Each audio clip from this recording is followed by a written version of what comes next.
Minute দেখে এর মধ্যে জয়েন করতে থাকুক, মাত্র 23 হয়েছে, জাস্ট আমরা ওয়েট করি কখন হবে।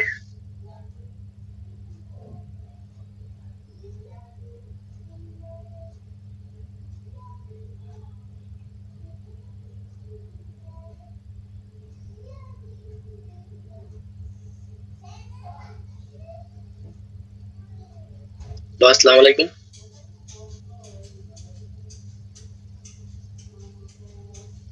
হ্যাঁ, ওয়ালাইকুম আসসালাম। আমরা ওয়েট করছি একটু অ্যাটেন্ডেন্স বাড়ুক, এখন মাত্র 33, জাস্ট 1-2 মিনিটের মধ্যে আশা করা যায় অনেকে জয়েন করবেন। জয়েন করলে আমরা ফর্মালি ক্লাস শুরু করছি।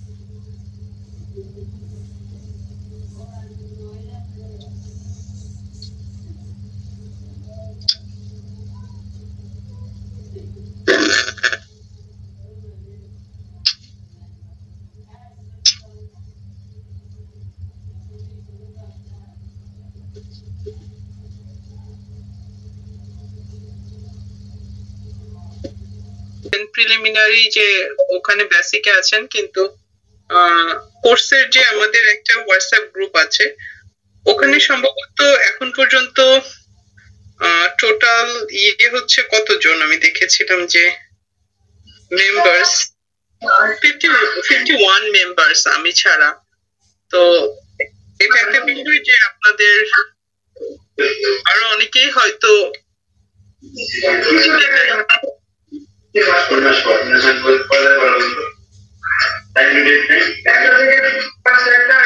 আচ্ছা, আমি যদি আপনাদেরকে ইয়ে করে দেই, করে দিই,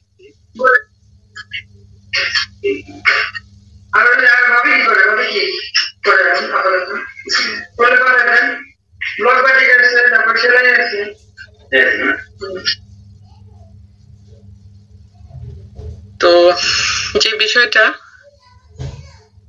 যে আপনাদেরকে ক্লাস শেষে ম্যাটেরিয়াল গুলো ক্লাসে আপলোড করে দিলে বা সেটা হোয়াটসঅ্যাপে দিলেও আপনারা সেখান থেকে প্রয়োজনীয় ইনফরমেশন গুলো নিয়ে নেন। আমরা গত ক্লাসে এমনিতেই ভাষা বিজ্ঞানের শাখা বা এই বিষয়গুলো নিয়ে কথা বলেছি। আজকে যে বিষয়টা নিয়ে অ্যাকচুয়ালি আমরা কথা বলবো সেটা হচ্ছে যে একদমই আমরা তুলনামূলক ঐতিহাসিক ভাষা বিজ্ঞানের আমরা চাইবো যে স্লাইড ধরে আলোচনা করে যে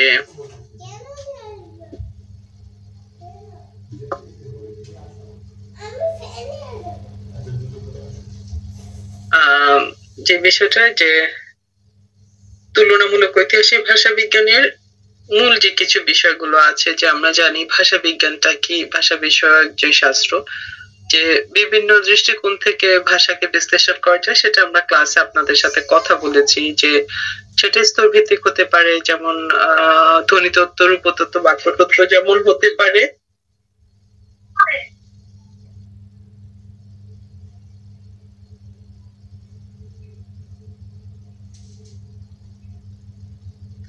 তো এখানে যেটা হলো যে আপনাদের সাথে আগে আলাপ হয়েছে যে ভাষা বিজ্ঞানের বিভিন্ন শাখার মধ্যে ঐতিহাসিক তুলনামূলক ভাষা বিজ্ঞানের একটা বিশেষ তাৎপর্য আছে, কারণ এটা হচ্ছে যে বিভিন্ন ভাষার আমরা যদি অরিজিন বলি, ট্রান্সফরমেশন অর এদের জেনেটিক রিলেশন, এই বিষয়গুলো নিয়ে একটা হচ্ছে যে সায়েন্টিফিক স্টাডি, যেটা কালের ধারাবাহিক বিবর্তনে কিভাবে হয়ে থাকে এই বিষয়টা আলোচনা করা হয়। তো আপনাদের যে বিষয়টা যে ঐতিহাসিক বা ঐতিহাসিকটাকে এটা হিস্ট্রিক্যাল লিঙ্গুইস্টিক্স, এটাকে ডায়াক্রনিক লিঙ্গুইস্টিক্স বলা হয়ে থাকে লিঙ্গুইস্টিক্যালি। তো এখানে যেটা হচ্ছে যে আমরা জানি যে ভাষা সব সময় পরিবর্তন হয়ে থাকে, এবং 19 শতকে দেখা গেছে যে আমরা জানি উইলিয়াম জোনসের যে ভাষণটা আছে, এটার মাধ্যমে যেটা ক্রিয়েট হয় যে ভাষার একটা ঐতিহাসিক বিষয় আছে, বিভিন্ন ভাষার কম্পারিজন করেছিলেন উনি, কিছু ভাষায় মিলিয়ে কথা বলেছিলেন। তো সেটার পরিপ্রেক্ষিতে যে আমাদের এই ঐতিহাসিক ভাষা বিজ্ঞান বা কালানুক্রমিক ভাষা বিজ্ঞানের একটা সৃষ্টি হয় বা সায়েন্টিফিক্যালি স্টাডি করার একটা বেস শুরু হয় ভাষণটার পর। তো ঐতিহাসিক ভাষা বিজ্ঞানের মূল কথাটাই হচ্ছে আসলে ভাষা একটা শৃঙ্খলা মেনে কালানুক্রমিক ভাবে পরিবর্তন হতে থাকে এবং এই ডিসিপ্লিনটাই উদ্ঘাটন করে হিস্টোরিক্যাল লিঙ্গুইস্টিক্স। আর কম্পারেটিভ লিঙ্গুইস্টিক্সটা কি আপনারা দেখেন, সেটা হচ্ছে যে ভাষা তুলনামূলক আলোচনা। ভাষার তুলনামূলক আলোচনাটা কালকেন্দ্রিক বলতে এটা সিনক্রনিক এবং কালানুক্রমিক দুই ভাবে হতে পারে। কালকেন্দ্রিকটা যেটা হচ্ছে একটি নির্দিষ্ট সময়ে বিভিন্ন ভাষার তুলনা হতে পারে, সেটা ধরেন আমি এখন বাংলা ভাষার সাথে এখন আমি সমসাময়িক উর্দু, ফার্সি, হিন্দি এই ভাষাগুলো একটা কম্পারেটিভ স্টাডি করতে চাই, এটা দেন হচ্ছে যে একটা কাল কেন্দ্রিক আলোচনা। তো এটা নিয়ে যেমন ফ্রিডরিশ ফন স্লেগেল বলেছিলেন তার on the language and wisdom of the Indians গ্রন্থে, যে তুলনামূলক ভাষাতত্ত্বের মূল নীতি হলো বিভিন্ন ভাষার আভ্যন্তরীণ গঠনের তুলনা করে তাদের বংশগত বিভিন্ন উৎসের নির্দেশ দেওয়া। আলটিমেটলি সেটাই যে আপনার তুলনামূলক ভাষা বিজ্ঞানটা বিভিন্ন ভাষার মধ্যে তুলনামূলক আলোচনাটা যেমন সিনক্রনিক হতে পারে তেমনি ডায়াক্রনিক হতে পারে। ডায়াক্রনিকটা আমরা হিস্টোরিক্যাল লিঙ্গুইস্টিক্সে দেখেছি, আপনি একটি ভাষারই বিভিন্ন কাল নিয়ে আলোচনা হতে পারে, সেটা ডায়াক্রনিক, অথবা আমরা কম্পেয়ার করছি একই সাথে তাদের ডায়াক্রনিক অ্যানালিসিসও করতে পারি। অর্থাৎ সিনক্রনিক এবং ডায়াক্রনিক দুটো ভাবে তুলনামূলক ভাষা বিজ্ঞানে ভাষার বিশ্লেষণ হতে পারে। 19 শতকে যেটা হয়, তুলনামূলক ভাষা বিজ্ঞানকে একসময় কম্পারেটিভ ফিলোলজি বলা হতো। তো তুলনামূলক ভাষা বিজ্ঞান বলতে কম্পারেটিভ ফিলোলজিকে বোঝায় এখানে সম্পর্কিত বা অসম্পর্কিত বিভিন্ন ভাষার ভাষাগত উপাদানের প্রকৃতি বিশ্লেষণ করা হয়।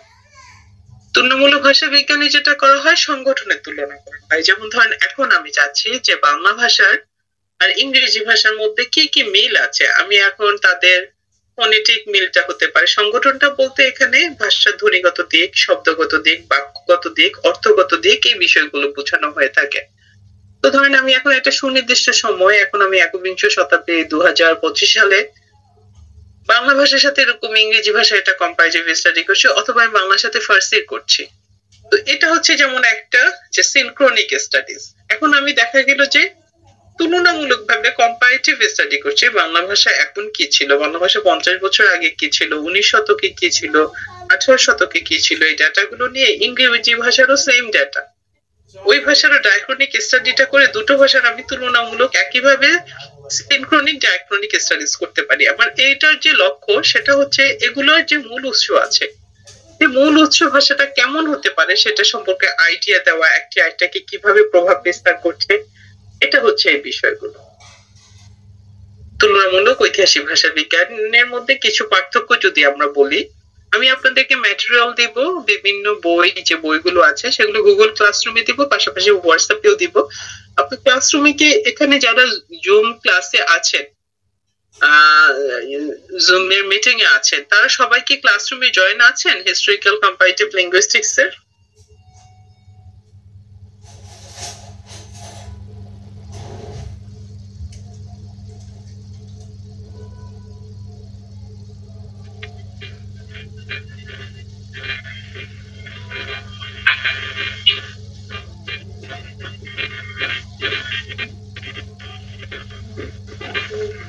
না ম্যাডাম নাই, আমি তো নাই, যুক্ত নাই। আপনারা যারা ক্লাসরুমে নাই তারা যেটা করতে পারেন, গুগল ক্লাসরুমে জয়েন হয়ে যেতে পারেন। আপনাদের মোবাইলে যেহেতু আছে, যেটা করবেন যে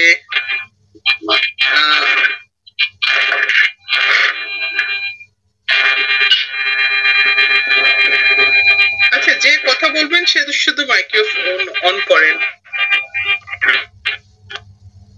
ঠিক আছে? যে কথা বলবেন সেই শুধু অন করেন।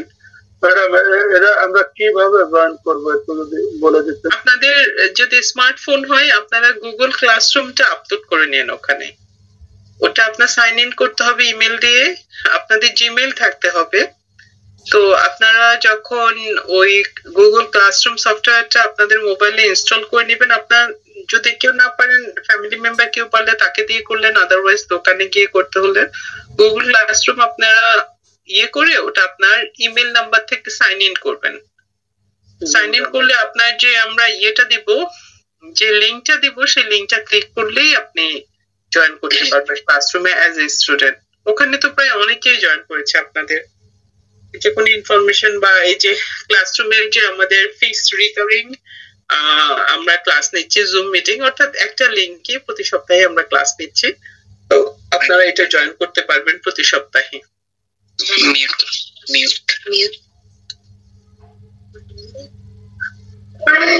ম্যাম লিংকটা কিভাবে নিতে পারি আমরা? লিংকটা আপনার হোয়াটসঅ্যাপ গ্রুপে আছে। আপনাদের যে হোয়াটসঅ্যাপ গ্রুপ আছে, আচ্ছা ওখানে আমি আবারও দিয়ে দিব, কোনো প্রবলেম নাই। হোয়াটসঅ্যাপ থেকে আমি গুগল ক্লাসরুম থেকে ওখানে আমি ইয়ে করে দেব, নাম্বার দিব।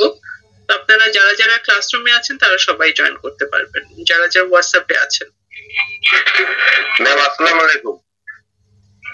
হ্যাঁ, ওয়ালাইকুম আসসালাম। আপনারা ইন্ডিভিজুয়াল ক্লাসের মাঝখানে এইভাবে সবাই সালাম দিলে আমার উত্তর নেওয়া সম্ভব না, তো ক্লাসের মাঝখানে মানে উত্তর একটা জানবো, তো এই কারণে সালামটা দিছিলাম। হ্যাঁ বলেন। মানে আমরা যে গুগলে যে ওখান থেকে যে পিডিএফটা ডাউনলোড দিব, শুধু চলাকালীন ঢুকতে পাবো না আমরা যে কোনো সময় ঢুকতে পাবো? মানে আমি একা ট্রাই করছি তো ওখানে ভালো কিছু পাইনি, কয়েকটা কমেন্ট। না না, ওটাই আমি বলেছি যে আপনারা অনেকে কমেন্ট করছেন, কমেন্ট গুলো করার প্রয়োজন নাই। আমি জাস্ট ক্লাসরুমে বলেছি যে আমি দিব। ওখানে দেখা যায় যে 20-25 জন কমেন্ট করলে আপনারা যারা ইনফরমেশন চাচ্ছেন সেটা উপরে উঠে যাচ্ছে বা নিচে যাচ্ছে।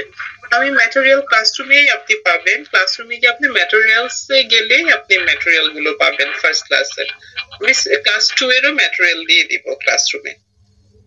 তো আপনার যেটা হচ্ছে আপনারা প্রয়োজন হলে যেটা হচ্ছে যে কোনো খুব প্রয়োজনীয় কমেন্ট হলে সেটা করবেন, সরি। মানে আমি ক্লাস চলাকালীন অবস্থায় ওখানে যেতে পারবো না, মানে চলাকালীন পরে বা যে কোনো সময় আপনি কি সেখানে গুগলে প্রবেশ করতে পারবো? আপনি যে কোনো সময় ক্লাসরুমে, হ্যাঁ যে কোনো সময় আপনি ক্লাসরুমে আপনার ইমেল থেকে যদি জয়েন করেন আপনি যে কোনো সময় ক্লাসরুমে যেতে পারবেন। আপনারা ম্যাটেরিয়ালটা, আচ্ছা যারা ক্লাসরুমে জয়েন করেন ইটস ওকে, আপনাদের হোয়াটসঅ্যাপে থাকলেও প্রবলেম নেই, ম্যাটেরিয়াল গুলো হোয়াটসঅ্যাপে প্রোভাইড করে দিব। আর আপনাদের যে কোনো ম্যাটেরিয়াল বা কিছু জানার থাকলে আপনাদের সিআর যে আছে সে কিন্তু অত্যন্ত হেল্পফুল এবং কোঅপারেটিভ। সো সোহেল যে ওনার সাথেও কথা বলে আপনাদের যে কোনো জিজ্ঞাসা বা ইয়ে থাকলে সে হেল্প করতে পারবে। প্রথম ম্যাটেরিয়াল গুলো আপনার তার কাছ থেকে কালেক্ট করতে পারবেন, সে হয়তো রিসেন্ড করলেও হোয়াটসঅ্যাপের নিচে আগের মেসেজটাই সে সেকেন্ডলি আবার আপনাদেরকে দিল, কোনো প্রবলেম নাই। এখন আমি মিউট করতেছি। আচ্ছা, থ্যাংক ইউ।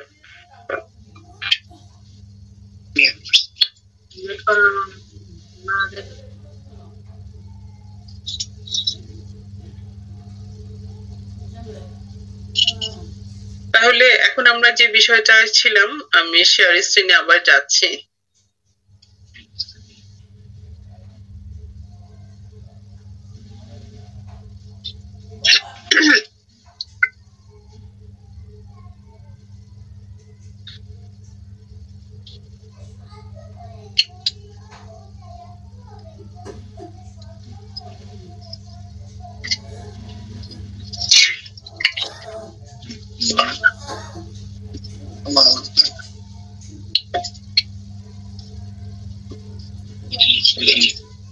এখানে যে বিষয়টা ছিল যে তুলনামূলক এবং ঐতিহাসিক ভাষা বিজ্ঞানের মধ্যে আমরা পার্থক্যটা দেখছিলাম, যে ঐতিহাসিক ভাষা বিজ্ঞানে যেটা হয় যে আপনার ঐতিহাসিক ভাষা বিজ্ঞানে ভাষার পরিবর্তন ইতিহাস সম্পর্কে আলোচনা করা হয়, কিন্তু তুলনামূলক ভাষা বিজ্ঞানে যেটা করা হয় আপনার ডিফারেন্সটা একটু আপনার লেখেন, বা যেটা হচ্ছে যে ইম্পর্টেন্স লাইন গুলো নিজেদের মতো করে প্রত্যেককে সাম আপ করে নেন। তাতে যেটা হয় আপনারা যখন পরবর্তীতে মনজুর মোর্শেদ স্যার, হুমায়ুন আজাদ স্যারের বই পড়বেন আপনাদের জন্য এটা ইজি হবে একটু কনসেপ্টটা নেওয়া, এটা একটা বিষয়। তো আপনাদের প্রশ্নোত্তর পর্ব থাকবে আমার লেকচারটার পরে, আপনাদের যে কোনো প্রশ্নোত্তর পর্বগুলো আমরা সলভ করার চেষ্টা করব। এখানে যেটা হচ্ছে যে ঐতিহাসিক ভাষা বিজ্ঞানে কালানুক্রমিক আলোচনা করা হয়, অর্থাৎ একটা ভাষারই বিভিন্ন কাল বা দুইটা ভাষারই বিভিন্ন কালের মধ্যে, আর তুলনামূলক ভাষা বিজ্ঞানে কালানুক্রমিক আর কাল কেন্দ্রিক উভয় দিক থেকে আলোচনা করা হয়। ঐতিহাসিক ভাষাতে যেটা করা হয় যে ভাষা প্রাচীন রূপ নির্দেশের ক্ষেত্রে সহায়ক, কিন্তু তুলনামূলক পদ্ধতি প্রাচীন, সমকালীন, এখনকার সব ক্ষেত্রেই প্রয়োগ করা সম্ভব। কম্পারেটিভ লিঙ্গুইস্টিক্স এর এটা হচ্ছে বড় বিষয়। তো আরেকটা বিষয় যেটা হচ্ছে ঐতিহাসিক ভাষা বিজ্ঞানে বিভিন্ন ভাষার গঠনগত প্রকৃতি আলোচনা করা হয়, তুলনামূলক ভাষায় মূলত ভাষার স্ট্রাকচারের কম্পেয়ারটাকে ফোকাস করা হয়। একটা বিষয় আরেকটা জিনিস হলো ঐতিহাসিক ভাষা বিজ্ঞানে বিভিন্ন ভাষা উদ্ভব, বিকাশ, ধ্বনি, শব্দ, রূপমূল, বাক্যগত পরিবর্তন আলোচনা করা হয়। আর তুলনা ভাষা বিজ্ঞানে একটি ভাষা এসব বিভিন্ন উপাদানের সাথে অন্য একটি উপাদানের তুলনা করে এক ভাষার সাথে আরেক ভাষার সম্পর্ক বা সাদৃশ্য, বৈসাদৃশ্য এগুলো আলোচনা করা। তো এই ক্ষেত্রে যেটা হচ্ছে যে এই দুটো পদ্ধতি আমরা দেখছি যে এদের পদ্ধতিগতভাবে কিছু সব মানে ডিফারেন্স আছে বা আছে, কিন্তু বেসিক্যালি যেটা হচ্ছে এই দুটো পদ্ধতি আমাদের একটি আরেকটি আমরা যদি বলি কমপ্লিমেন্টারি, মানে পরিপূরক। আপনার একটাকে ছাড়া আরেকটা আমরা আসলে করতে পারি না, যে তুলনামূলক বা যেটাই বলি। তো এখানে মূল বিষয় যেটা হচ্ছে আমরা যদি এক কথায় বলি যে ঐতিহাসিক ভাষা বিজ্ঞান কি, যে ঐতিহাসিক ভাষা বিজ্ঞানের মূল কথা হচ্ছে যে ভাষা কালানুক্রমিক ভাবে পরিবর্তিত হয় এবং ওই পরিবর্তন একটা নির্দিষ্ট নিয়ম মেনে হয়। এই শৃঙ্খলা বা ডিসিপ্লিনটাই উদ্ঘাটন করা হচ্ছে ঐতিহাসিক ভাষা বিজ্ঞান। আর তুলনামূলক ভাষা বিজ্ঞান বলতে বিভিন্ন ভাষা তুলনামূলক আলোচনাকে বোঝায়, যেটা সিনক্রনিক অথবা ডায়াক্রনিক দুভাবে হতে পারে। আপনারা জিনিসটা নিজের মতো করে নোট ডাউন করে রাখবেন। একটা হচ্ছে যে ভাষার পরিবর্তনটা বিশ্লেষণ করে, ঐতিহাসিক বিবর্তনটা দেখে ঐতিহাসিক ভাষা বিজ্ঞান, আর তুলনামূলক ভাষা বিজ্ঞান করে ভাষা তুলনামূলক আলোচনা। এটা হচ্ছে একদম জেস্ট, এটা বুঝতে তো আপনাদের কারো সমস্যা হওয়ার কথা না।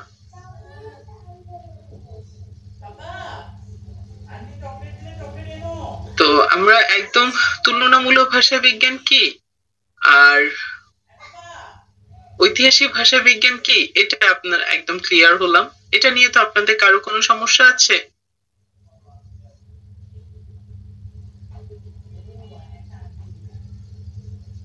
কারো সমস্যা থাকলে আমরা যখন এরকম ডিসকাশনটা রাখবো সেই সময় আপনারা সবাই কথা বলতে পারেন, বা যে কোনো প্রশ্ন বা যেটাই। তো যে বিষয়টা আমাদের তুলনামূলক ঐতিহাসিক ভাষা বিজ্ঞানের ক্ষেত্রে দেখা যায় সেটা হচ্ছে যে এই তুলনামূলক ঐতিহাসিক ভাষা বিজ্ঞানের ক্ষেত্রে আমরা যদি কোনো সালকে জন্মাব্দ বলতে পারি এই তুলনামূলক ঐতিহাসিক ভাষা বিজ্ঞানের, সেটা কিন্তু বলা যায় 1786 সাল। আর যিনি এর সূচনা করেন তিনি হচ্ছেন স্যার উইলিয়াম জোন্স। তিনি পেশায় ছিলেন একজন আইনজীবী এবং অন্তরে ছিলেন বলতে পারেন ভাষা বিজ্ঞানী। 1786 সালের আপনার 2 ফেব্রুয়ারিতে এসএটি সোসাইটিতে একটা বক্তৃতা দিয়েছিলেন। এটার বিখ্যাত অংশে তিনি কিছু কথা বলেন। তার ভাষণটা অত্যন্ত গুরুত্বপূর্ণ আমাদের সোশ্যাল লিঙ্গুইস্টিক্স বলেন, হিস্টোরিক্যাল লিঙ্গুইস্টিক্স বলেন, প্রত্যেকটা ক্ষেত্রে। কারণ তিনি প্রথম আমাদের ভাষায় আপনার যে তুলনামূলক ঐতিহাসিক ভাষা বিজ্ঞানের যে বিষয়টা, যে এই যে গ্রিক, লাতিন, অনেক সময় দেখা যায় অনেকে বলতেন যে এই ভাষাগুলোর কোথাও না কোথাও মিল আছে, কিন্তু মিলটা কোথায় কেউ কোথাও স্পষ্ট করে বলেন নাই। সবচেয়ে বড় কথা হচ্ছে সবাই অনুমান করতেন, কিন্তু অনুমানটাকে সবার প্রথম একটা তথ্যের উপর কিন্তু প্রতিষ্ঠিত করেন স্যার উইলিয়াম জোন্স। তিনি প্রথম বলেন যে গ্রিক, লাতিন, সংস্কৃত এগুলোর মধ্যে এদের একটা কমন, ইভেন প্রাচীন ফার্সিকেও তিনি কিন্তু এটার অন্তর্ভুক্ত করেছিলেন। যেটা হয়েছে মূল কথা যে উইলিয়াম জোন্সের এই ভাষণটার পরেই কিন্তু মানে অস্বাভাবিক ভাবে যে চর্চা শুরু হয়ে যায়, ঐতিহাসিক ভাষা বিজ্ঞানের চর্চা শুরু হয়ে যায়। ঐতিহাসিক ভাষা বিজ্ঞানের চর্চায় তাই আমরা যদি এই 1786 সাল হচ্ছে সবচেয়ে গুরুত্বপূর্ণ একটা বিষয়। তো এখানে যেটা হয়, যেমন উনার ভাষণটাও কিন্তু খুব ইম্পর্টেন্ট ছিল ভাষণটা, এই জন্য যে উনি এটা বলেছিলেন যে ওয়ান্ডারফুল। এক হচ্ছে সংস্কৃত ভাষা নিয়ে কিন্তু উইলিয়াম জোন্স কাজ করেছিলেন। তার উইলিয়াম জোন্সের যে লাইফ হিস্ট্রি আপনাদের আগ্রহ থাকলে ওটা আমাদের একদম আমরা অন্য একটা সময় আমাদের সিলেবাস কভার হলে আমরা ওনার লাইফ হিস্ট্রিটা নিয়ে একদিন ডিসকাস করতে পারি। It was very interesting and rich history. তো যেটা হয় যে উনি কম্পারেটিভ লিঙ্গুইস্টিক্স এর যদি আমরা জনক বলি সেটা ভুল হয় না। তিনি সংস্কৃত ল্যাঙ্গুয়েজের কথা বলেন যে ইটস আ ওয়ান্ডারফুল স্ট্রাকচার, যে উনার ভাষণটা এত গুরুত্বপূর্ণ ছিল। এই ভাষণে কিছু অংশে উনি বিভিন্ন ধরনের কথা বললেও একটা খুব মূল যে বিষয়টা ছিল সেটা ছিল উনি এটা ভাবছিলেন যে they were sprung from the some common source perhaps no longer exist। তো যেটা হচ্ছে যে তিনি ভাবছিলেন যে গ্রিক লাতিন সংস্কৃতি এগুলো কোন না কোনো ভাবে কানেক্টেড, কিন্তু যে মূল উৎসটা থেকে এসেছে সেটা হয়তো এখন আর নাই। তো এই বিষয়টা উনি ওনার তথ্যর মাধ্যমে এবং সেম উনি এটাও বলেন যে সেম রিজন যে both the Gothic and the Celtic, উনি গথিক কেল্টিক ভাষার উপরও কাজ করেছিলেন, যে thought blended on the idioms or same origin with the Sanskrit and the Old Persian। তো ওল্ড পার্সিয়ানের সাথে গথিক এবং কেল্টিককেও তিনি to the same family could be added to the same family হিসেবে অ্যাড করেছিলেন। অর্থাৎ সংস্কৃত ভাষা সংগঠন নিয়ে উনি বলছিলেন যে এই ভাষাটা গ্রিকের চেয়েও উৎকৃষ্ট এবং লাতিনের চেয়েও বিশদ এবং এই উভয়ের থেকে অনেক বেশি প্রিসাইজ। এই ভাষার ক্রিয়ামূল শব্দরূপ প্রতিটা জিনিস নিয়ে আমরা জানি যে এটা পাণিনির ব্যাকরণ থেকে উনি জানতে পেরেছিলেন। পাণিনির যে রিসার্চ ছিল সেটা নিয়ে আমি আপনাদের সাথে এর আগে কথা বলেছি যে সংস্কৃত ভাষার যে গভীর যেভাবে তিনি ব্যাকরণটা রচনা করেছিলেন, যে সেই ব্যাকরণ থেকে যে সংস্কৃত ভাষা সম্পর্কে যখনই কেউ জানতে পারে এই ভাষা যে কতটা একটা মানে রিচ ভাষা ছিল, যে ভাষা থেকে সে সময় কথ্য সংস্কৃত বলতে পারি আমরা, সেটাকে প্রাকৃত বলা হয়। সে প্রাকৃত থেকে বিবর্তন, সময়ের বিবর্তনে আমাদের বাংলা ভাষা, হিন্দি ভাষা, অসমিয়া, বিহারি অনেকগুলো ভাষায় উৎপন্ন হয়েছে, কিন্তু মূল ভাষাটা যেটা ছিল যে মধ্য ভারতীয় আর্য, সেটারই যে লিখিত রূপ ছিল। অর্থাৎ একটা ভাষার যখন আমরা বলি আমাদের একটা শুদ্ধ লেখার ভাষা থাকে, একটা মৌখিক ভাষা থাকে। যে মৌখিক ভাষাটা ছিল সেটাকে বলে প্রাকৃত, আর যেটা লিখিত লেখা হয়েছিল যে যতটা সম্ভব শুদ্ধ করে সেটা হচ্ছে সংস্কৃত। সংস্কৃতর মূল বিষয়টাই কিন্তু সংস্কৃত বা প্রিসাইজ থেকে হয়েছে, মানে সংস্কার করা হয়েছে দেখে কিন্তু এই ভাষাটাকে আমরা সংস্কৃত বলি, যে প্রিসাইজ করে লেখা হয়েছে, দ্যাটস ওয়াই ইটস কল্ড সংস্কৃত। বাংলা সংস্কৃতর সাথে এইভাবে ইংরেজিটাও সংস্কৃত হিসেবে বিখ্যাত হয়েছে। তো যেটা হয়েছে যে এই সংস্কৃত ভাষার সাথে যে তিনটা ভাষারই উৎপন্ন সম্পর্কে বলা হয়েছে যে যে কোনো ভাষা বিজ্ঞানী এটা যখন কাজ করবেন তখন বুঝতে পারবেন এগুলো কোনো অভিন্ন উৎস থেকে এসেছে, যেটা সম্ভবত আজকে বিলুপ্ত। তো তার রিসার্চ বললো যে এতটা শক্তিকর নয়, কিন্তু এটাও অনুমান করেছেন উনি যে গথিক আর কেল্টিক সংস্কৃতের মতো একই উৎস থেকে এসেছে এবং প্রাচীন ফার্সিকেও তিনি একই বংশের অন্তর্ভুক্ত করেছেন। তো হুমায়ুন আজাদ যেটা বলেন যে তার বইতে যেটা বলেন যে জোন্সের ভাষণটি তুলনামূলক ঐতিহাসিক ভাষা বিজ্ঞানের প্রথম পদক্ষেপ নয়, এর আগেও কিন্তু অনেক পণ্ডিত এটা নিয়ে কথা বলেছেন, কিন্তু তার ভাষণের যে কৃতিত্ব ছিল সেটা হলো যে এই দ্রৌপদী অর্থাৎ ক্লাসিক্যাল ল্যাঙ্গুয়েজ হচ্ছে এমন একটা ল্যাঙ্গুয়েজ যেটা তার আশপাশের সবগুলো ভাষার উপর প্রাধান্য বিস্তার করে এবং অনেকগুলো ভাষা, সেই ভাষায় একটা রিচ কালচার থাকে, একটা থাকে, ধরেন সাংস্কৃতিক একটা গুরুত্ব থাকে এবং অন্য অনেকগুলো ভাষা তাদেরকে অনুসরণ করে। যেমন আমাদের সংস্কৃতকে আমাদের এই ভারতীয় উপমহাদেশের অনেক ভাষায় আমরা অনুসরণ করে আসছি, অনেক একটা উন্নত মানের সাহিত্যিক আমাদের সাহিত্য আছে ভাষাতে। একইভাবে গ্রিক আর লাতিনেরও সেম রিচ হিস্ট্রি। তো তিনি তিনটা ভাষার উপরে স্টাডি করেছেন এবং তাদের কোথাও না কোথাও মিল পান, যেগুলো তিনি একটা কম্পারেটিভ স্টাডি করার প্রতি অন্যদেরকেও আগ্রহ জানান। তার এই বিষয়টি ক্লাসিক্যাল ল্যাঙ্গুয়েজ সম্পর্কে তখনকার যে রিসার্চার আছে তাদের দৃষ্টি আকর্ষণ করতে পেরেছিলেন। ফলে যেটা হয়েছে যে কম্পারেটিভ হিস্ট্রিক্যাল লিঙ্গুইস্টিক্স এর একটি সায়েন্টিফিক ধারা তৈরি হয় এবং তিনি তার চিন্তাকে তথ্যের উপর প্রতিষ্ঠিত করেছিলেন। তার এই অন্বেষা, তার এই জ্ঞানের প্রতি যে এটাই হয়েছে যে গবেষকদের উপর অত্যন্ত প্রভাব পড়ে ফেলেছিল। তাই উইলিয়াম জোন্সের ভাষণের পর মানুষের চিন্তা আরো প্রসারিত হতে থাকলো এবং ভাষা বিজ্ঞান চর্চায় নতুন একটা বৈপ্লবিক পরিবর্তন সূচিত হলো, যেটা কম্পারেটিভ হিস্ট্রিক্যাল লিঙ্গুইস্টিক্স। কারণ হচ্ছে এই বক্তৃতায় তিনি Greek, Latin, Sanskrit, Gothic, Celtic, Persian যে ভাষা, পার্সি ভাষা, এইসব ভাষার সাদৃশ্যের প্রথম সূত্রটি ধরান এবং এসব ভাষায় যে পারস্পরিক সাদৃশ্য আছে এই এবং একটা অভিন্ন বংশের প্রতি তিনি ইঙ্গিত করেন। তার এটা শুধু এই অষ্টাদশ শতকের ভাষা বিজ্ঞানী গবেষকদের মধ্যে নয়, 19 শতকেও যারা ভাষা নিয়ে গবেষণা করেছেন তাদের মধ্যে প্রভাবিত হয়। এই ভাষণে গুরুত্বপূর্ণ সেই হিসেবে যে এই ভাষণের ফলে আমাদের বলা যায় যে এই সময় যেটা হয়েছে যে তুলনামূলক ঐতিহাসিক ভাষা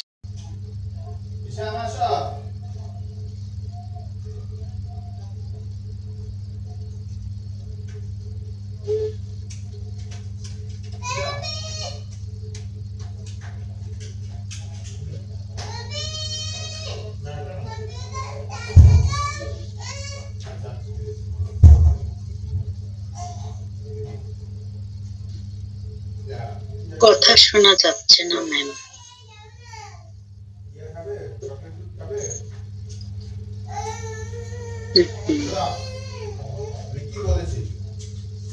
আমার কথা কখন থেকে শোনা যাচ্ছে না আমি বুঝি নাই।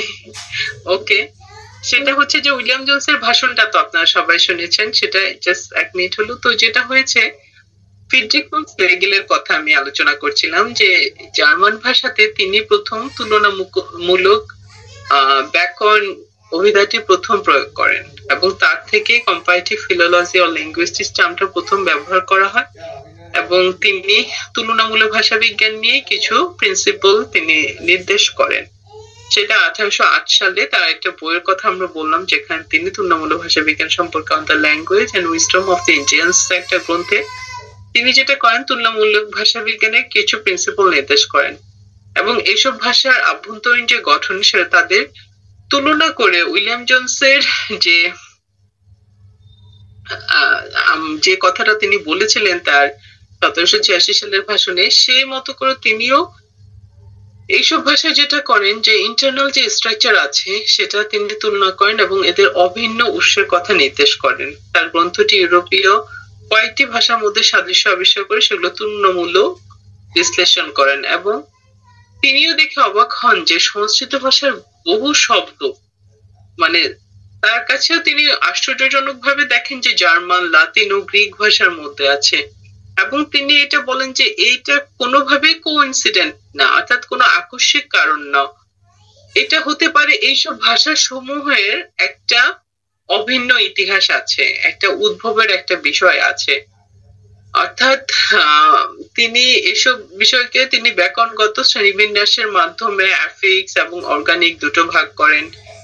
তিনি যেটা করেন যে প্রথম কিছু ভাষাকে তুলনামূলক ভাষা বিজ্ঞানের মাধ্যমে সাদৃশ্য আবিষ্কার করেন, এই জন্য তাকে তুলনামূলক ভাষা তত্ত্বের জনক বলা হয়। তাহলে আমরা দুজন ব্যক্তি সম্পর্কে আজকে জানলাম, সেটা হচ্ছে যে স্যার উইলিয়াম জোনস এবং ফ্রিডরিখ ফন স্লেগেল। তো যে বিষয়টা হচ্ছে ইন্টারেস্টিং যে তুলনামূলক ঐতিহাসিক ভাষা বিজ্ঞানের যে আপনার তুলনামূলক কি ভাষা বিজ্ঞানকে একসাথে এই দুটো স্টাডি করা হয় এবং যেটা করা হয় যে উইলিয়াম জোনসের ভাষণটা হচ্ছে আমি আপনাদেরকে যে বইগুলো থেকে আমি পড়িয়েছি বা পড়ছি সেই বইগুলোর ফুল ম্যাটেরিয়াল দিয়ে দিব। আপনাদের যে কাজ হচ্ছে আগামী ক্লাসে এই আমি যা আলোচনা করেছি এগুলো থেকে বিভিন্ন ধরনের প্রশ্ন আপনাদেরকে জিজ্ঞেস করা হবে। এটা জাস্ট এই জন্য যে আপনারা দেখেছেন কিনা, প্রিপারেশন নিয়েছেন কিনা, বা আমরা যা দেখাচ্ছি সেটা আপনারা কিছুটা ফিডব্যাক দিতে পারেন কিনা। শুধু আমি ক্লাসে পড়িয়ে যেতে পারি সেটা কোনো বিষয় না, কিন্তু সামটাইমস আমরা হচ্ছে যে রিভিউ ক্লাস নিতে পারি যে আপনারা পড়েছেন কিনা এই জিনিসটা আমাকে জানাবেন, বা কেউ যদি করতে চান যে নিজের মতো করে কিছু নোটস করেছেন সেটা আমাকে ইমেইলে পাঠাতে পারেন, বা ক্লাসরুমে আমি একটা অ্যাসাইনমেন্ট করে ফেলতে পারি, গ্রুপ রাখতে পারি যেটার মধ্যে যে কেউ আপনারা নিজে কোনো কাজ করলে আমাকে সেটা সেন্ড করতে পারবেন ক্লাসরুমে, দেখানোর জন্য যে আপনারা এটা প্রিপারেশন নিয়েছেন বা দেখেছেন এই বিষয়টা। আপনারা কেউ কি তুলনামূলক ঐতিহাসিক ভাষা বিজ্ঞানের কোনো বই বা কিছু কিনেছেন?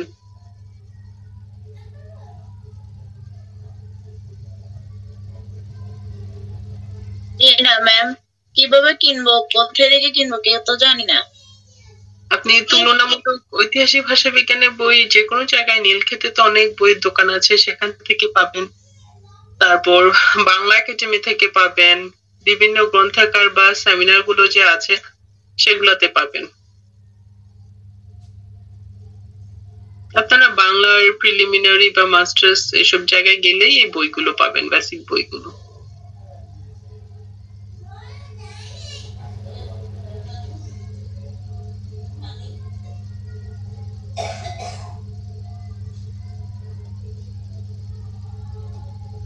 তো আমি যেটা চেষ্টা থাকবে আপনাদের যাদের সম্ভব আছে তারা অনেকেই নিয়ে যেটা করতে পারেন যে আপনারা বই কিনে ফেলেন। তুলনামূলক ঐতিহাসিক ভাষা বিজ্ঞান বইটা আছে, যেটা হচ্ছে হুমায়ুন আজাদ স্যারের, আবুল কালাম মঞ্জুর মোর্শেদ স্যারের আধুনিক ভাষা তত্ত্ব এই বইটা, আর রামেশ্বর স্বরের সাধারণ ভাষা বিজ্ঞান ও বাংলা ভাষা, এই বেসিক বইগুলো আপনারা ফলো করতে পারেন।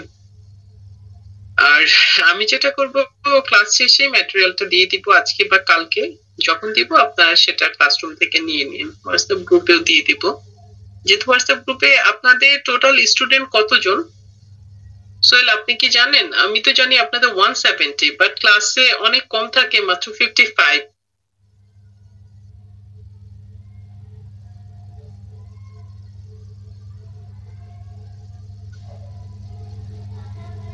তো বাকি যারা আছে আমি জানি না, এট দ্য এন্ড যখন পরীক্ষা দিতে যাবেন বা কিছু করবেন তখন দেখা যাবে যে উনি একদমই কোনো আইডিয়াহীন ভাবে পরীক্ষা দিচ্ছেন। যে তুমি পাস করতে হলে আপনাকে মিনিমাম ক্লাস করতে হবে, ক্লাস না করলে পাস করা অনেক টাফ হয়ে যাবে। যেহেতু এই বিষয়গুলো একদমই নতুন আপনাদের কাছে, আর আমি চেষ্টা করছি মানে এর চাইতে ইজিয়ার হতে পারে না, ইজিয়েস্ট ওয়েতে আপনাদের লেকচার দিতে, যেমন যতটা সম্ভব ইজি করে স্লাইড তৈরি করা আপনাদের জন্য, স্পেশালি কম্পারেটিভ হিস্টোরিক্যাল লিঙ্গুইস্টিক্স এর ইজি স্লাইড আমি তৈরি করছি। এটা একটা বিষয় যাতে আপনারা ইজিলি ক্যাচ করতে পারেন বেসিক জিনিসগুলো।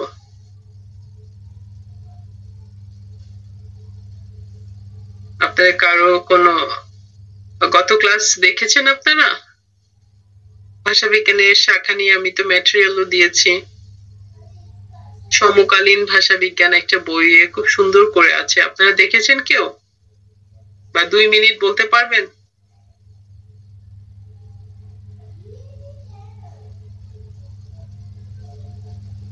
আপনার নিজে থেকে কি আনমিউট করা যাচ্ছে না?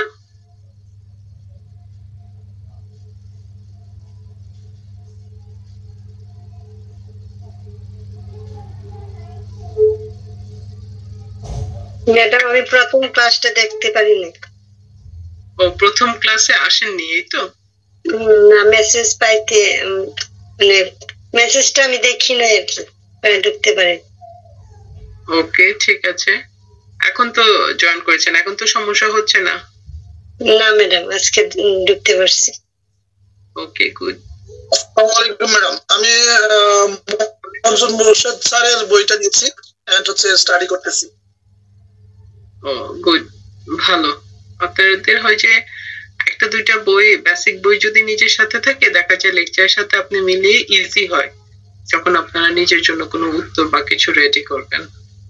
ম্যাডাম ওই আবুল কালাম মুর্শেদ স্যারেরটা এবং রামেশ্বর স্যারেরটা এবং হুমায়ুন আজাদ স্যারেরটা, তিনজনের তিন রাইটারের বইটা কি নিতে হবে নাকি যে কোনো একটা নিলে হবে?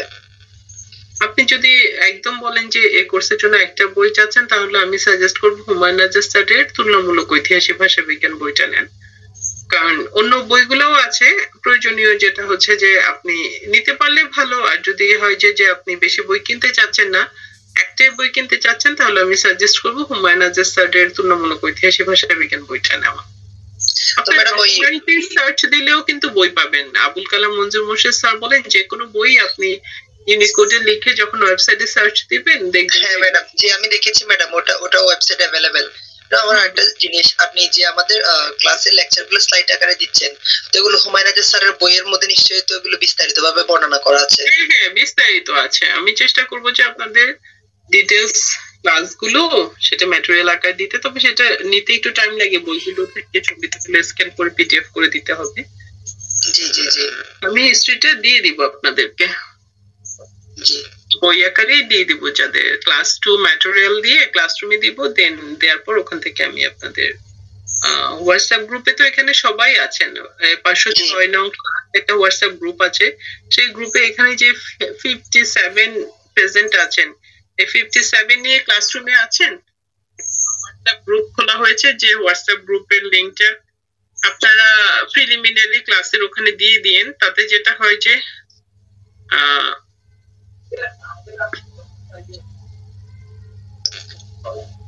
প্রিলিমিনারি গ্রুপের ওইখানে পার্টিসিপেন্টস বেশি ম্যাডাম।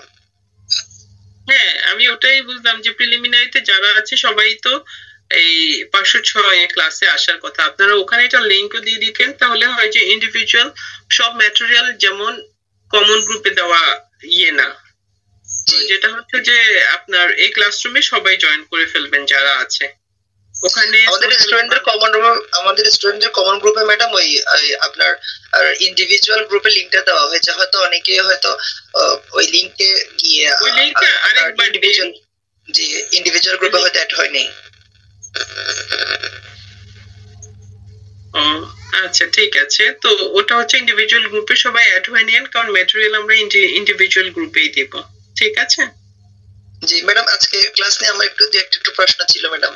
হ্যাঁ অবশ্যই বলেন প্লিজ। ম্যাডাম ওই তাহলে মানে আজকে ক্লাস থেকে যেটা বুঝলাম যে তুলনামূলক যেটা ভাষা বিজ্ঞান ওইখানে মানে বিভিন্ন ভাষার মানে তুলনামূলক বিশ্লেষণ করা হয়, আর ঐতিহাসিক ভাষা বিজ্ঞান যেটা ওখানে হচ্ছে বিভিন্ন ভাষার ইতিহাসের তুলনামূলক বিশ্লেষণ করা হয়, মানে বিভিন্ন ভাষা কোন ইতিহাসে ভাষাটা কোন পর্যায়ে ছিল, মানে ঐতিহাসিক বিশ্লেষণ করা হয় খুব সহজ করে বলতে গেলে। হ্যাঁ সহজ করে গেলে একটা হচ্ছে হিস্ট্রি নিয়ে কাজ করে, আর একটা হচ্ছে কম্পারিজন নিয়ে কাজ করে। জি জি, একটা হিস্ট্রি একটা কম্পারিজন। হ্যাঁ, আর একটা বিষয় ম্যাডাম, স্যার উইলিয়াম জোনসের ওনার যে ভাষণে মানে উনি বলতে চেয়েছেন যে সংস্কৃত বা গ্রিক বা ল্যাটিন এই ভাষাগুলোর মধ্যে একটা মিল আছে, এবং আপনি যেটা বললেন যে এই ভাষাগুলোর মধ্যে যেহেতু একটা সাদৃশ্য আছে, এগুলো নিশ্চয়ই কোনো না কোনো একটা মূল উৎস বা মূল একটা বংশ থেকে আসছে। এখন উনি ওই বংশটা মানে স্পেসিফিক করে বলছেন, মানে কোন বংশ থেকে এই তিনটা ভাষার মধ্যে কোন বংশ থেকে তিনটা ভাষা আসছে, যার জন্য এই তিনটা ভাষার মধ্যে অন্তর্নিহিত সাদৃশ্য আছে। হ্যাঁ, উনার একদম মানে সংস্কৃত ভাষা নিয়ে উনি খুব সুন্দর একটা দেন। আমি আপনাদেরকে ভাষণটা যখন দিব আপনারা সবাই ভাষণটা অবশ্যই দেখবেন, এবং আমি অনেককে রিড আউট করতে বলবো। দেখে বললেন যে সংস্কৃত ল্যাঙ্গুয়েজের যে এটা ওয়ান্ডারফুল স্ট্রাকচার এবং রিফাইন থেকেও দুটো ভাষা লাতিন গ্রিক থেকে এটা অনেক বেশি রিফাইন্ড, এবং যেটা উনি অরিজিন নিয়ে কথা বলেছিলেন যে ওল্ড পার্সিয়ানও might be added in this family. So যেটা হচ্ছে যে আপনার সংস্কৃত ভাষা, Greek, Latin, Sanskrit, Gothic, Celtic এবং পার্সিয়ান এই ল্যাঙ্গুয়েজ গুলোকে উনি অভিন্ন উৎস থেকে উঠে আসছে এটা বলতে চান। তার মানে এখানে একটা হিস্ট্রিক্যাল পার্সপেক্টিভে উনি দেখেছেন যে এই ভাষাগুলো থেকে যেটা হয়েছে, একটা হচ্ছে তুলনামূলক ঐতিহাসিক চর্চা শুরু হয় ভাষার, এক হচ্ছে যে ভাষাগুলোর ইতিহাস বিশ্লেষণের চেষ্টা করা হয় এবং বিভিন্ন ভাষার তুলনা করে এরপর একটা নতুন ইন্টারেস্টিং বিষয় যে রিকনস্ট্রাকশন একটা মেথড শুরু হয়ে যায় পরবর্তীতে রিসার্চের মাধ্যমে, যে কেন এই কথা বলা হলো। তাহলে নিশ্চয়ই একটা আপনারা বিভিন্ন ভাষা বংশের নাম শুনবেন পরবর্তীতে, এগুলো আমাদের লেকচারে স্টেপ বাই স্টেপ আসবে। তুলনামূলক ঐতিহাসিক ভাষা বিজ্ঞান হচ্ছে খুবই ইন্টারেস্টিং একটা ফিল্ড। আপনার এখানে যেটা হচ্ছে যে আমরা যে হিস্ট্রিটাই ফোকাস করছি, আপনার এখানে বিভিন্ন জার্মানীয় ধ্বনি পরিবর্তন আছে, বিভিন্ন ল্যাঙ্গুয়েজের অবদান আছে। আমরা একদম সবগুলোই আলোচনা করব, কিন্তু ফোকাস করবে স্পেসিফিক কিছু বিষয় যেটা আপনাদের হয়। আচ্ছা, এখানে উম্মে মারিয়াম আপনি হ্যান্ড রেজ করেছেন, বলেন প্লিজ। উম্মে মারিয়াম চৌধুরী, আপনাদের কারো কিছু বলার থাকলে হ্যাঁ বলেন। ম্যাডাম একটা রিকোয়েস্ট ছিল, মানে অনেক সময় হয় কি কানেকশনের কারণে বা কোনো ব্যস্ততার কারণে ক্লাসগুলো ফুললি করা হয়ে ওঠে না। হ্যাঁ, অনেকেরই। আমি বা কোনো কিছু যদি পেতাম ক্লাসগুলো পরবর্তীতে অনেকটা হতো আর কি। হ্যাঁ, বুঝি নাই ম্যাডাম, এই যে ক্লাসগুলো পরবর্তীতে রেকর্ড বা কোন কিছু যদি আমরা পেতাম আপনার রেকর্ড ভার্সন যারা দেন না, আমি এটা সাপোর্ট করি না, বিকজ রেকর্ড ভার্সন যারা দেন তাদের ক্লাসে স্টুডেন্ট হয় না। আমরা অনলাইন ক্লাস যখনই নেই এটা দেই না, কারণ আমরা এনকারেজ করি আপনাদেরকে ক্লাসে থাকতে। আর সবচেয়ে বড় কথা হচ্ছে আপনি একটা অনলাইন ক্লাসে যদি টাইম ম্যানেজ করতে না পারেন, আপনার পরবর্তীতে রেকর্ড ক্লাস শোনারও কোনো সম্ভাবনা নাই। এক হচ্ছে এটা, একটা 2 হচ্ছে আপনাকে অফলাইনে আসতে বলা হচ্ছে না, আপনাকে অফলাইনের জন্য যে পরিমাণ প্রিপারেশন নিয়ে আসতে হয়, you have to must attend this place, but আপনি এখানে নিজের ঘরে বসে খুবই নিজের সুইটেবল প্লেস করে আপনি জানেন এই সময় ক্লাস, সেই সময় যদি আপনি ক্লাস করতে না পারেন সেটা এটা যার যার পার্সোনাল ইস্যু। কারণ এত ফ্যাসিলিটিস এর পরেও যে আপনার একটা নির্দিষ্ট টাইমের পর রাতে আপনাদের থেকে টাইম নিয়ে সেই সময় ক্লাস নিচ্ছেন শিক্ষকরা, তো এটা আমি অবশ্যই সাপোর্ট করি না, আমার ক্লাসে রেকর্ড দেওয়া হবে না। বলেন। ঠিক আছে আল হোসেন আহমেদ। ধন্যবাদ ম্যাডাম। ওকে, আল হোসেন আহমেদ কিছু বলবেন আপনি?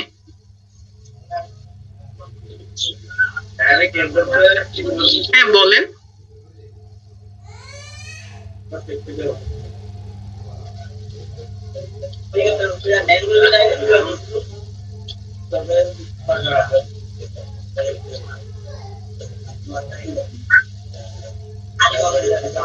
আল হোসেন আহমেদ, আপনি কিছু বলার না থাকলে অন্য কারো কিছু বলার আছে?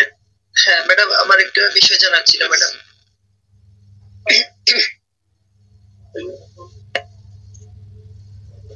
হ্যাঁ, দীপিকা খিসা আপনি বলবেন। জি ম্যাম, আসসালামু আলাইকুম। বলেন।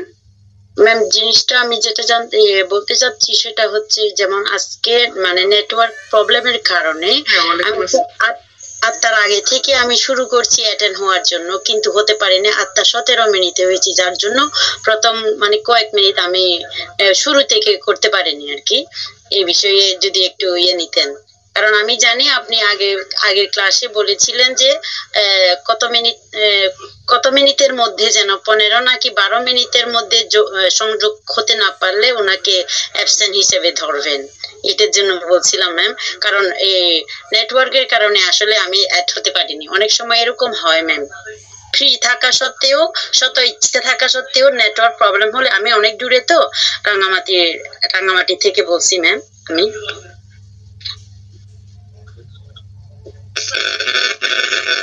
শোনা যাচ্ছে না।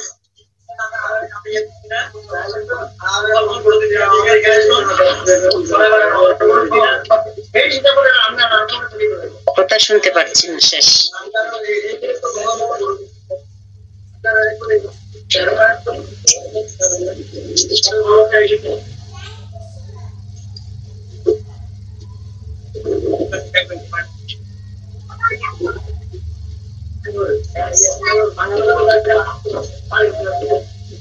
ম্যাম, আমরা কথা শুনতে পাচ্ছি না। হ্যাঁ, শোনা যাচ্ছে না অনেকক্ষণ ধরে। ম্যাম কি আমাদের মাঝে আছেন? পাচ্ছি না আপনার কথা, আমি বুঝলাম না আমার নেটওয়ার্কের প্রবলেম নাকি আপনার কথা আমি আমার কাছে ভেঙে ভেঙে আসছে। বাকি আর কি, দীপিকা আপনি আরেকবার কথা বলতে পারেন। জি ম্যাম, চান্স দেওয়ার জন্য ধন্যবাদ। আমি বলতে চাচ্ছি ম্যাম, কখনো কখনো নেটওয়ার্ক প্রবলেমের কারণে আমরা ক্লাসে ঠিক মতো সংযুক্ত হতে পারি না। তো আপনি আগের ক্লাসে আমার ঠিক খেয়াল আছে কত মিনিটের মধ্যে যেন যদি আপনার ক্লাসে অ্যাড হতে না পারে অ্যাবসেন্ট ধরবেন, এদের কিছু বলছিলেন মনে হয়। এই কারণে বলছিলাম, আমি একটু দেরিতে আসছি তো আজকে ট্রাই করতে। সমস্যা নেই, আপনি জয়েন করেন। আর কোনো প্রবলেম থাকলে যেটা হচ্ছে, আপনারা আমি ক্লাস শেষে ম্যাটেরিয়াল গুলো দিয়ে দিই, আমরা কোন টপিকস এর উপর পড়েছি আপনারা, এই জন্য আপনাদের প্রত্যেক ক্লাসে একজন সিআর অর্থাৎ ক্লাস রিপ্রেজেন্টেটিভ থাকেন, তো ওনার কাছ থেকে যে কি পড়িয়েছে আপনার ম্যাটেরিয়ালটা নিয়ে নেন। আপনারা যদি গুগল ক্লাসরুমে কানেক্ট না থাকেন সেটাও প্রবলেম নাই, হোয়াটসঅ্যাপ গ্রুপ যেটা আছে সেটার মধ্যে, বিশেষ করে গুগল ক্লাসরুমে যারা এই জুম লিংকে যারা জয়েন করেছেন তারা সবাই তো হোয়াটসঅ্যাপ গ্রুপটায় আছেন। 506 একটা হোয়াটসঅ্যাপ গ্রুপ খুলেছে সোহেলানা, আপনারা সেই গ্রুপে সবাই অ্যাড হয়ে নেন। এটা তো হোয়াটসঅ্যাপ গ্রুপ, এখানে গ্রুপ অ্যাড হতে সমস্যা নাই। ম্যাডাম, আমার একটু প্রশ্ন ছিল। ওকে, ঠিক আছে, বলেন। হ্যাঁ ম্যাডাম, ওই আমরা তো নেক্সট ক্লাসে যাওয়ার সময় আমাদের তো আগে প্রিভিয়াস ক্লাসের একটু স্টাডি করতে হয়, যাতে আমাদের পরবর্তী ক্লাসটা বুঝতে একটু সুবিধা হয়। তো সেক্ষেত্রে ম্যাডাম, আপনি তো গত ক্লাসটা আমাদের ফ্রাইডে 9 PM নিয়েছিলেন, তো আজকের স্কেজুলটা হচ্ছে মানে আপনার এই বুধবার। আপনাদের সবসময় এভরি ওয়েডনেসডেতেই এই সময়ের ক্লাস হবে, প্রতি বুধবার রাত 8টা থেকে 8:50। আচ্ছা, তাহলে এটা আমরা ফিক্সড হিসেবে ধরতে পারি, এভরি ওয়েডনেসডে আমাদের 8টা থেকে 9টা পর্যন্ত। এটা জানলে ম্যাডাম আমাদের মানে ম্যাটেরিয়াল গুলো দেখে আমরা এটা প্রিপারেশন নিতে পারি। হ্যাঁ, প্রতি বুধবারে এই আপনাদের ক্লাসটা এই সময় হবে। জি ধন্যবাদ ম্যাডাম।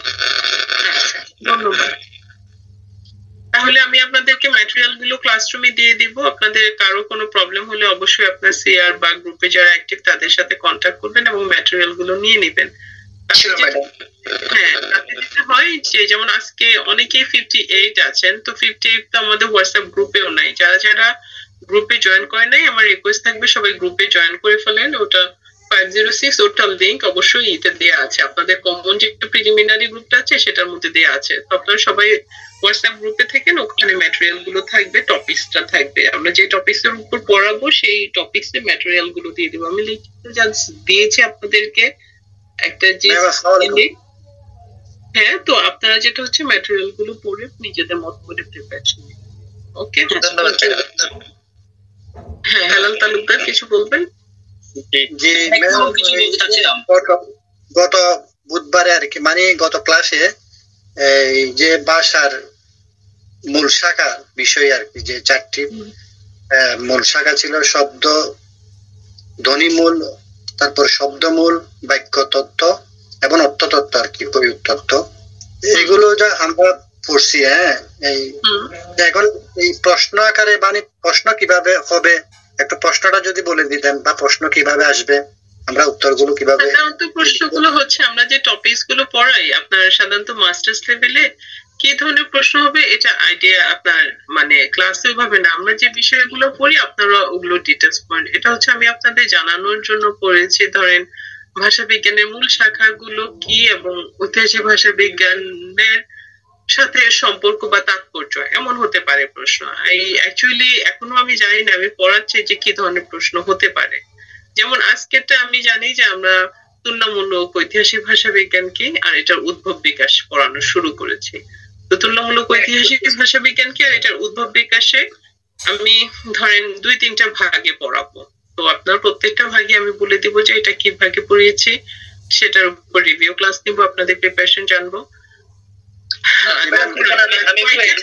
আমি প্যাটার্নটা আলোচনা করবো, আর 2-3টা ক্লাস হোক, তারপর আমরা কোশ্চেনের প্যাটার্ন নিয়ে আলোচনা করতে পারবো। যে বই তুলনামূলক ঐতিহাসিক ভাষা বিজ্ঞান হুমায়ুন আজাদ স্যারের বইটা নিছি আর কি, ওখানে তো কোনো প্রশ্ন নাই, এমনি ঢালা ভাবে প্রথম পৃষ্ঠা থেকে শেষ পৃষ্ঠা। আপনারা প্রশ্ন আকারে পাবেন না, একটা লেভেলে গেলে আপনার ইন্টারমিডিয়েটের পর যখন আমরা অনার্সে পড়ি বা ইয়েতে পড়ি, আপনি কিন্তু সরাসরি কোশ্চেন পাবেন না।